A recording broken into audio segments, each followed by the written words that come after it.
자, 오늘의 말씀은 누가복음 4장 31절부터 37절까지 말씀입니다. 한 절씩 교도하겠습니다. 갈릴리의 가버나움 동네에 내려오사 안식일에 가르치심에 그들이 그 가르치심에 논란이 있는 그 말씀에 번역이 있으리라. 회당에 더러운 귀신 들린 사람이 있어 크게 소리 질러 이르되 아, 나사렛 예수여, 우리가 당신과 무슨 상관이 있나이까? 우리를 멸하러 왔나이까? 나는 당신이 누군지 아노니 하나님의 거룩한 자이니라. 예수께서 꾸짖어 이르시되 잠잠하고 그 사람에게서 나오라 하시니 귀신이 그 사람을 무리 중에 넘어뜨리고 나오되 사람은 상하지 아니한지라. 다 놀라 서로 말하여 이르되 이 어떠한 말씀이고 권위와 능력으로 더러운 귀신을 영함에 나가는도다. 함께 옵니다. 이에 예수의 소문이 그 근처 사방에 퍼지니라. 자, 오늘 사건에 일어난 이 가버나움이라는 동네는 나사렛에서 북동쪽으로 한 40km 정도 떨어진 그런 곳입니다. 그런데 일반적인 그냥 도시 뭐 그런 것이 아니라 이 가버나움은 교통의 요충지였어요. 지금이야 뭐 전국이 일일 생활권, 뭐 반일 생활권. 그래서 서울에 있는 사람이 아침에 새벽 일찍 KTX 타고 부산에 가서 회의를 하고 부산에서 비행기 타고 제주도 와서 오후에 또 다른 업무를 보고 다시 오후에 또 늦게 비행기를 타고 서울에 있는 자기 집으로 돌아가는 이런 일이, 그러니까 한마디로 말해서 도시와 도시 간의 거리가 시간적으로 굉장히 가까워졌죠. 그런데 예전에는 그렇지 않았습니다. 도시와 도시를 여행하기 위해서는 짧게는 하루 온종일 써야 되고요. 그리고 길게는 며칠, 몇 달을 길 위에서 보내야만 했습니다. 그리고 길도 역시 뭐 지금처럼 많이 조성되어 있지 않아서 어느 도시로 가려면은 꼭 그 길로만 가야 돼요. 그 길 말고는 길이 없어요. 그러다 보니까 그 길들이 결국은 한 도시로 모이고 또 다른 도시로 흩어지죠. 이런 교통의 요충지에서 일어나는 일들, 이것은 파급 효과가 굉장히 큽니다.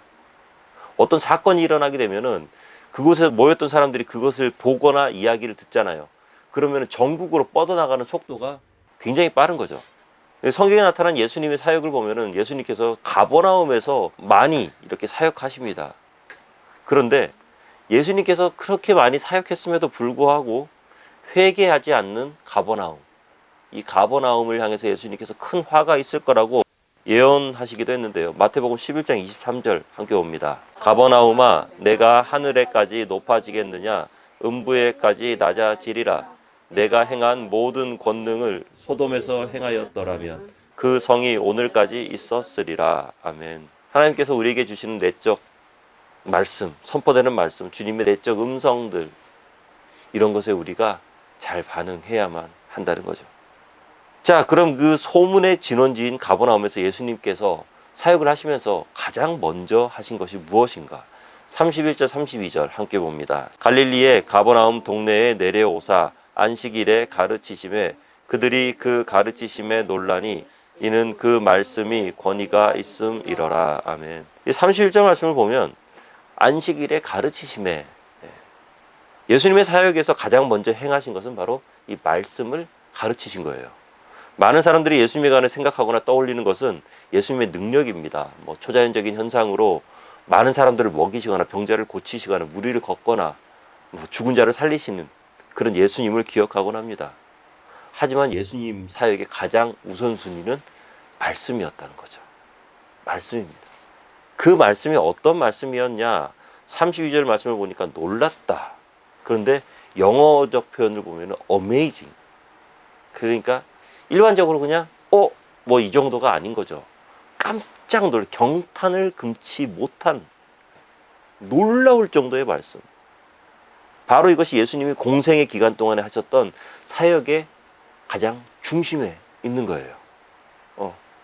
그 초자연적인 형상도 말씀을 선포하기 위한 거잖아요. 맞아. 사람들은 예수님에게 믿지 못할 만한 큰 기적을 원했지만 예수님께서 가장 먼저 앞세운 것은 바로 말씀이었다라는 겁니다. 자, 저는 여기에서 여러분들에게 한 가지 도전을 드리고 싶은데요. 그 뜨거운 여름이 이제 한풀 꺾이고 추석이 다가오고 있습니다. 올해를 시작하면서, 한 해를 시작하면서 하나님 말씀에 대해서 어떤 계획을 세우셨는지 한번 자신을 좀 돌아보면 어떨까요? 어떤 분들은 성경 1도 가겠다 이렇게 막 다짐한 분도 있을 거고요. 어떤 분들은 말씀 묵상을 하루도 빠짐없이 하겠다. 어떤 분들은 또 설교 시간에 내가 열심히 잘 메모해서 그 말씀들을 꼭 삶 가운데 적용시키겠다. 그러면서 하나님 말씀에 합당한 삶을 내가 올해는 잘 살아보겠다. 뭐 잘하고 계시는 분들 계시겠죠. 뭐 격려와 박수를 보내드립니다. 하지만 혹시 뭐 작심 3일, 아니면 작심 일주일, 작심 한 달로 끝나 버리셨다면 뭐 괜찮습니다. 지금부터 다시 또 시작하면 돼요. 말씀의 토양이 우리의 삶 가운데 더욱더 단단히 다져지기 바랍니다. 그 말씀은 권위가 있는 말씀이고 모든 사람들이 깜짝 놀랄 만한 어메이징한 그런 하나님의 말씀이거든요.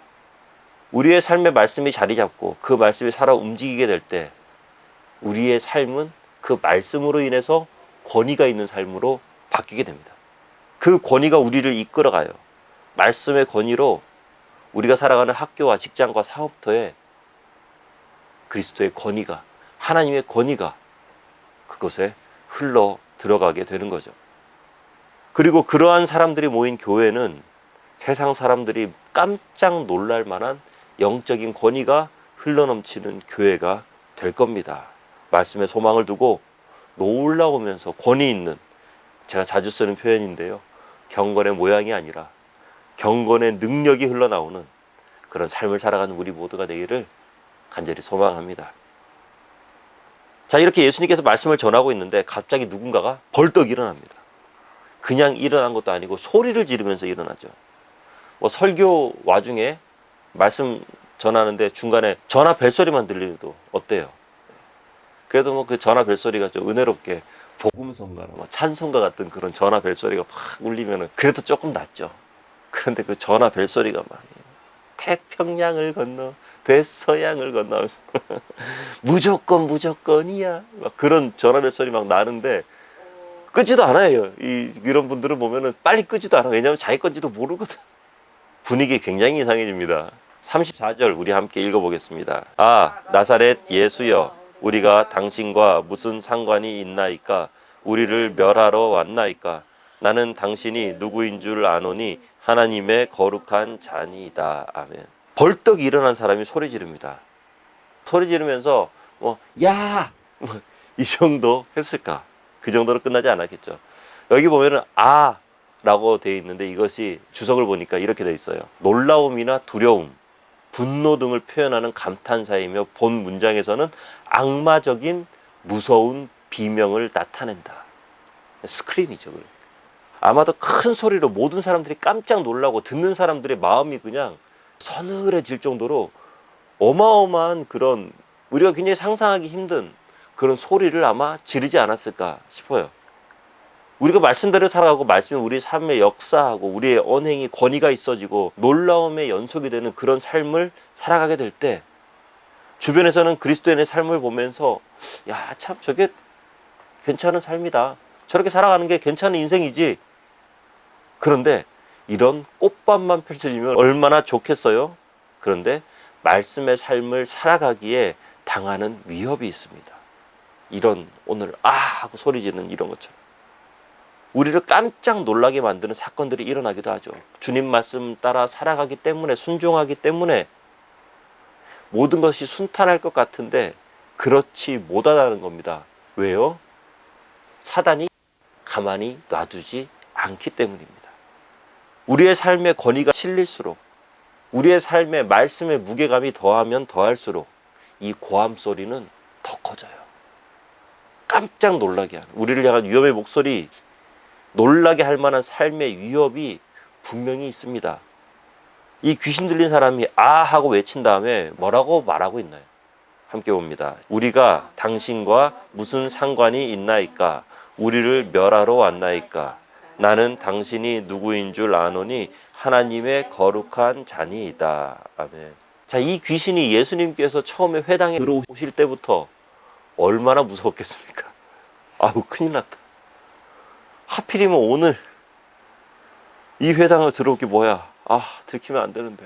아마 뭐 이런 조금 이따 가시겠지. 아이, 저 뭐야 이거.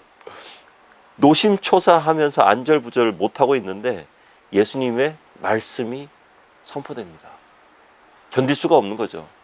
권위 있는 말씀이 막 선포가 됩니다. 귀신이 결국 그 자리에서 참지 못하고 소리 지르잖아요. 나사렛 예수여, 우리가 당신과 무슨 상관이 있나이까? 무슨 상관이 있나이까? 이것이 우리말로 이렇게 번역이 되면서 그렇게 됐는데, 조금 더 원어적인 해석은 뭐 이런 겁니다. 우리가 당신과 무슨 상관이 있나이까? 이것보다는요, 우리에게 무엇을 원하십니까? 아니면은 왜 우리를 방해하십니까? 이 정도로 바꿔서 번역할 수 있는 문장이거든요. 말하자면 이런 거죠. 예수님, 왜 오셔서 우리를 방해하세요? 우리 지금까지 이렇게 잘 지내고 있었는데, 몰래 잘 지내고 있었는데. 놀라운 것은 이 귀신 들린 사람이 회당 안에 있다는 거예요. 지금 회당 밖에 있다가 들어온 것이 아니라. 그렇기 때문에 예배당 자체, 이 회당 같은 이런 장소는 아무런 능력이 없습니다. 그 안에 내주하시는 성령이 능력이 있는 거죠. 그리고 그 안에 선포되는 예수님의 말씀, 하나님의 말씀이 바로 능력이 있는 거예요. 힘이 있는 거예요. 우리도 그렇거든요.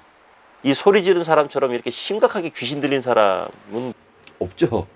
그런데 우리 모두 이 죄악에 조금씩 발을 걸치면서 살아가고 있는 건 맞습니다.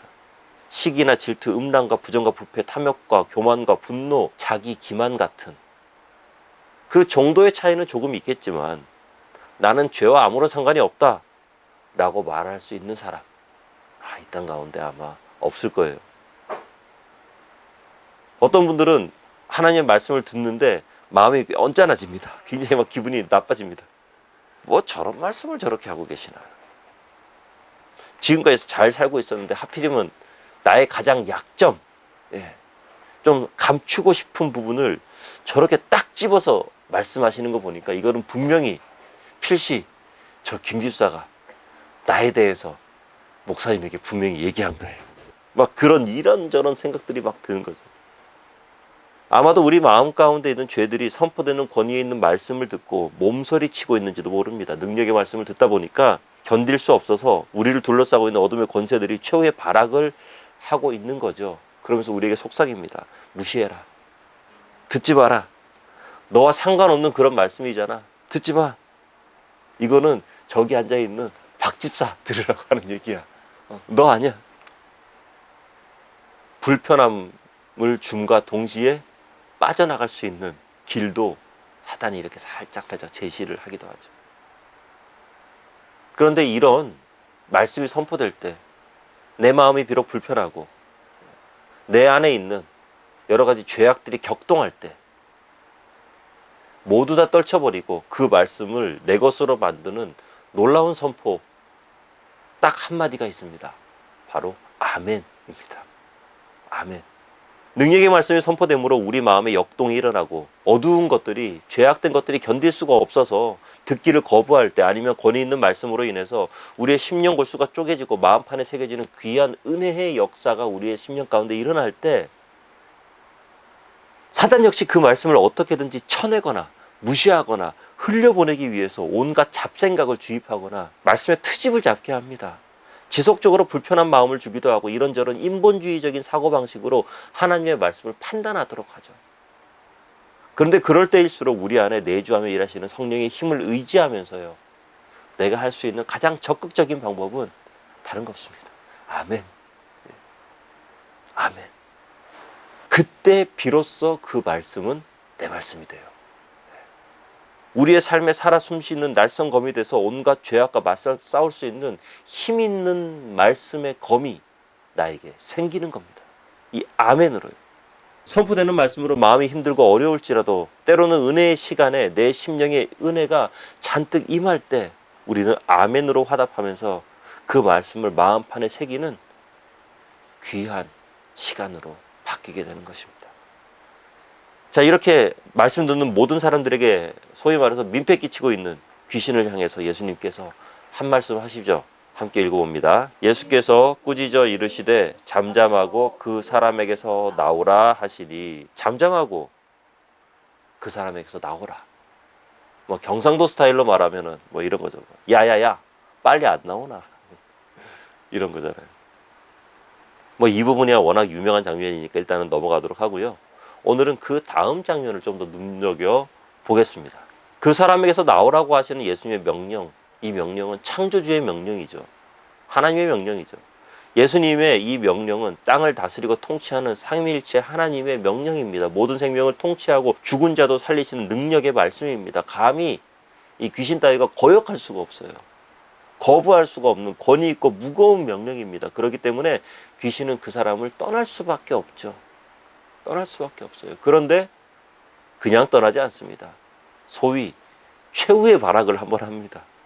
그 사람을 넘어뜨리는 건데요. 35절 말씀을 보면은 귀신이 그 사람을 무리 중에 넘어뜨리고 나오되, 넘어뜨린다. 우리말로는 그냥 넘어뜨린다 라고 이렇게 되어 있는데 원문을 보면은 던졌다 이렇게 되어 있어요. 던졌다. 날려버렸을 그러니까 날려버렸다. 그게 딱 맞는 표현. 날려버리는 거예요. 귀신이 나가면서 넘어졌다라는, 우리가 생각에는 어때? 귀신이 막 나가면서 그 자리에서 막 서 있다가 하고 이렇게 쓰러지는 것 같잖아요. 근데 그게 아니에요. 귀신의 최후의 힘을 쥐어짜서 그 사람을 어디론가 날려버리는 거예요. 던져버립니다. 패대기 쳐버리는 거죠. 위해를 입히려고 합니다. 그런데 결과적으로 어떻게 됐나? 그 사람은 상하지 아니한지라. 네, 맞습니다. 비록 던져졌지만, 귀신으로부터 위협받고 직접적인 어려움도 겪었지만 결과적으로 이 사람은 상하지 않았다는 거죠. 아무렇지도 않아요. 우리가 말씀대로 살아가려 노력하다 보면은 꼭 걸리는 것들이 있게 마련입니다. 말씀대로 살자니까 바보가 되는 것 같고, 말씀대로 살자니까 손해가 이만저만이 아니고, 말씀대로 살자니까 오랜 친구들이나 형제, 자매 혹은 직장 동료들에게 왕따를 당할 것 같습니다. 어려움을 겪게 될 것이 너무나도 불보듯 뻔해요. 말씀대로 살아야 하는 것이 분명한데 돌아올 불이 있고 어려움을 생각하니까 자신이 없습니다. 그리고 더 놀라운 것은요, 말씀대로 살면은 이런 어려움들이 우리 삶 가운데 실제로 일어난다는 겁니다. 실제로 어려움이 일어난다는 거예요. 오늘 본문 말씀에 나왔던 귀신 들린 사람이 어디론가 패대기 쳐진 것처럼 사단은 우리가 말씀대로 살지 못하도록 만들기 위해서 온갖 위협과 협박을 하기도 하고, 때로는 실질적인 위해가 가해지기도 합니다. 하늘의 시인이라고 부르는 송명희 자매님, 너무나도 유명한 작사가죠, 그죠? 찬양의 작사가죠. 뇌성마비로 태어난 분인데, 이 송명희 시인이 예수님께 드리는 편지를 쓴 적이 있어요. 이 편지의 서두에는 어떻게 되어 있냐면은 고난의 선생님께 드리는 편지라고 이렇게 되어 있습니다. 얼마나 고통을 안고 얼마나 몸부림쳤으면 예수님을 향해서 고난의 선생님이라고 불렀을까요? 그 편지 대목 중에서, 내용 중에서 한 대목을 좀 함께 읽어볼 건데요. 제가 읽어드릴게요. 선생님을 쫓은 후에도 고난은 저를 떠나주지 않았고 오히려 고난이 많아져 고통스러움은 더해만 갔는데, 선생님이 제 옆에 계셔서 육신의 고달픔은 있으나 마음은 편안했고 감사함으로 고난의 길을 잘 밟을 수 있었지요. 의심과 두려움이 있을 때에는 두려워 말고 믿기만 하라. 슬프고 괴로울 때는 얘야, 나는 너를 사랑한단다. 제가 도저히 용서받을 수 없는 잘못을 했을 땐 그래도 나는 너를 사랑한단다. 선생님은 그렇게 수없이 말씀하시며 부드러운 손으로 안아주셨지요. 제가 선생님을 만난 후 건강이 없어도, 지식이 없어도, 많은 재물이 없어도 선생님이 계시기에 감사할 수 있었지요. 선생님, 감사의 성숙과 이해의 성숙은 고난이 아니면 얻어지는 게 아닌가 봅니다. 고난을 좋아하는 사람이 있습니까? 고난을 좋아하는. 지원이 고난 좋아해? 너 고난 좋아해? 절대 싫어. 자, 최삼호 고난 좋아해요? 네, 아니, 솔직히 무섭습니다. 저도 고난이 두렵습니다. 적당히 그냥 걸쳐가면서 살면 되는데, 내가 괜히 그냥 말씀대로 살아가겠다, 괴란 짓을 한 게 아닌가. 그냥 좀 편하게 개척할 수도 있는데, 내가 괜히 내 교회를 이걸 짓는다고 했다가 이제 뭔가 이게 막 그런 후회가 막 생기기도 합니다. 그런데 후회하고 끝나는 거죠. 그리고 걱정하지 않습니다.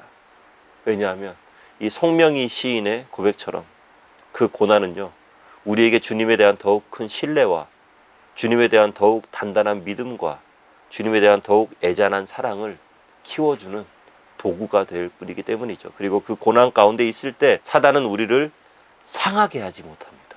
이게 굉장히 중요한 거죠. 그죠? 모든 것이 다 끝날 것 같고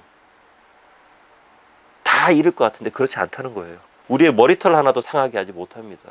주님께서 우리를 보호하시고 안위하십니다. 당신의 백성이 어둠의 힘으로 인해 상하는 것을 우리 주님은 보고 계시지 않습니다.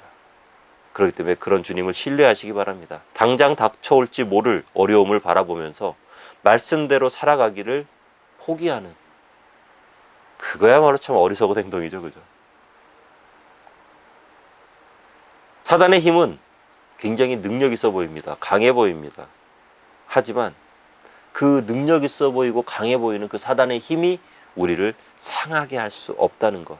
그리고 말씀에 의지하면서 그 권위에 의지하는 우리들은 결국 주님과 함께 승리할 것이라는 것. 그렇게 살아가는 우리 모두가 되기를 간절히 소망합니다. 말씀을 정리하면서요. 이처럼 말씀을 온전히 의지하며 살아갈 때 우리를 통해서 어떤 일이 일어나게 될까? 함께 읽습니다. 이에 예수의 소문이 그 근처 사방에 퍼지니라. 아멘. 바로 나를 통해서, 바로 여러분을 통해서 예수님의 소문이 퍼지게 되는 거예요. 내 주변에, 그리고 이 나라에, 그리고 세계 열방에 예수님의 소문이 나로 인해서 퍼지게 되는 거죠. 어려움이 분명히 있습니다. 하지만 너무 크게 걱정할 필요 없습니다. 그 어려움은 우리를 위협할 수 있어도 상하게 하지는 못하기 때문입니다. 주님께서 우리를 보호하시잖아요. 늘 말씀대로 살아가면서 그 말씀이 삶에 꽃 피우도록 하고 어떤 난관과 어려움을 겪는다 할지라도 성령님의 능력으로 함께 극복하면서 예수 그리스도의 소문을 퍼뜨리면서 살아가는 우리 모두가 되기를 주의 이름으로 축원합니다. 기도하겠습니다. 하나님, 말씀의 권위로 살아가도록 하시고 말씀의 능력으로 살아가도록 하시고 그러한 삶을 살아감으로 선하신 예수님의 소문을 퍼뜨리며 살아가는 우리 모두가 되도록 하여 주시옵소서. 예수님 이름으로 기도합나이다. 아멘.